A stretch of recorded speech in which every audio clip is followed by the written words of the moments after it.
স্লোগানে স্লোগানে মুখরিত সভাস্থল, রঙে রঙিন পথ থেকে মাঠ, মাঠ থেকে মঞ্চ। বহুদিন পর তৃণমূল পর্যায়ে বিএনপির ৪৭তম প্রতিষ্ঠা বার্ষিকীতে এমন আয়োজন ছিল সাভারের আশুলিয়ায়।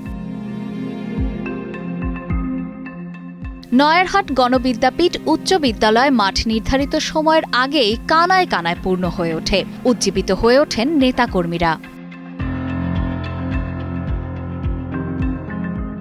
অনুষ্ঠানে প্রধান অতিথি সাবেক সংসদ ডাক্তার দেওয়ান সালাউদ্দিন বাবু ধানের শীষের ভোট প্রার্থনা করেন। আমি নির্দ্বিধায় বলতে পারি, বলতে চাই যে বিএনপি যে কোনো সময় থেকে এই বিএনপি অনেক শক্তিশালী, আন্দোলন সংগ্রাম সবকিছু মোকাবেলা করে আজকে বিএনপি এমন অবস্থায় দাঁড়িয়ে আছে, জনগণ উন্মুখ হয়ে তাকিয়ে আছে কবে নির্বাচন হবে এবং কবে তারা তাদের প্রিয় দলকে ভোট দিয়ে ক্ষমতায় দেখতে চায়। এবং আমরা আশা করছি জনগণ উদ্গ্রীব হয়ে আছে, তাদের যে ভোট তারা অতীত দিনে দিতে পারে নাই সেই ভোটে তারা বিএনপিকে আগামীতে ক্ষমতায় দেখতে চায়। বসুন্ধরা টিস্যু, অশুদ্ধতার বিরুদ্ধে এক বিন্দুও ছাড় নয়। এ সময় সাবেক এই সাংসদ বিএনপির পক্ষ থেকে রাস্তাঘাট ও নোংরা জলাশয় পরিষ্কার সহ বিভিন্ন উন্নয়নমূলক কর্মকাণ্ডের ঘোষণা দেন। এছাড়াও আগামী সংসদ নির্বাচনকে কেন্দ্র করে তৃণমূল নেতা কর্মীদেরকে জনগণের আস্থা অর্জনের জন্য আহ্বান জানান।